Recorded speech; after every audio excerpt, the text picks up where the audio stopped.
মাকামাম মাহমুদা। কিন্তু বুঝাইতে চেষ্টা করতেছি, দেখি বুঝে আসে কিনা। আল্লাহ দুইটা চেয়ারই কুদরত দিয়া বানাইছেন, একটা নিজের জন্য রাখছেন যেটার নাম কুরসি, ওয়াসিয়া কুরসিয়্যুহুস সামাওয়াতি ওয়াল আরদ। আরেকটা চেয়ার বানাইছেন যেটা বন্ধুর জন্য রাখছেন, যেটাকে বলে মাকাম মাহমুদ। ওই চেয়ারে পর্যন্ত বসবেন না। আল্লাহ বলবে বসেন, বলছে যে 3 জায়গায় ছোটে ও বসে, তো বসে কি করে? আমি তো 3 জায়গায় দৌড়াইতে থাকবো, আমার তো দৌড় থামবে না। 3 জায়গায় দৌড়াবো, হাউজে কাউসারে দৌড়াবো, পিপাসিত উম্মত আসতে দেরি, নিজের হাতে পান করাইতে দেরি করব না। আর আমি অঙ্গীকার দিয়ে আসছি দুনিয়ার থেকে, মাওঈদুকুমুল হাউজ, তোমাদের সাথে হাউজে কাউসারে দেখা হবে।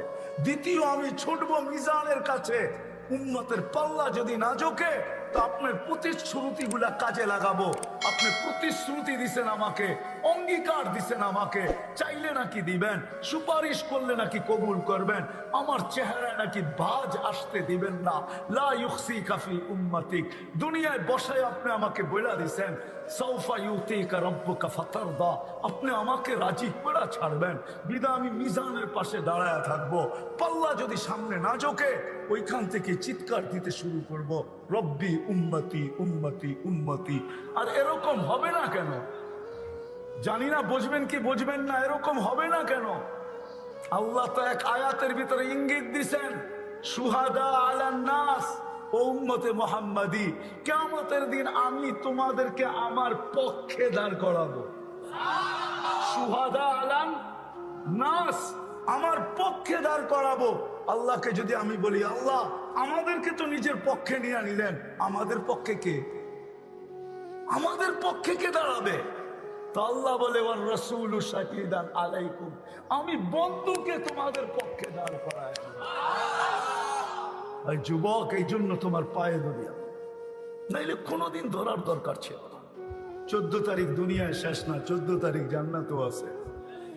দুনিয়ার 14 তারিখ বৎসরে একবার আসে, জান্নাতের 14 তারিখ পার ঘন্টায় কয়েকবার আসবে।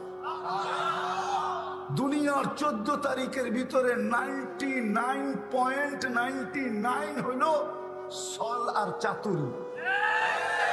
সল চাতুরি বুঝো? হ্যাঁ, শুধু দোকার দোকার, স্যাক আর স্যাক। আর জান্নাতের 14 তারিখ 100-এ 100 সত্য।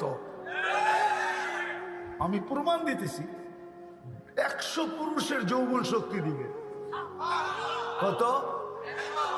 পাওয়ার ব্যাংকে রাখার জন্য? কি করার জন্য?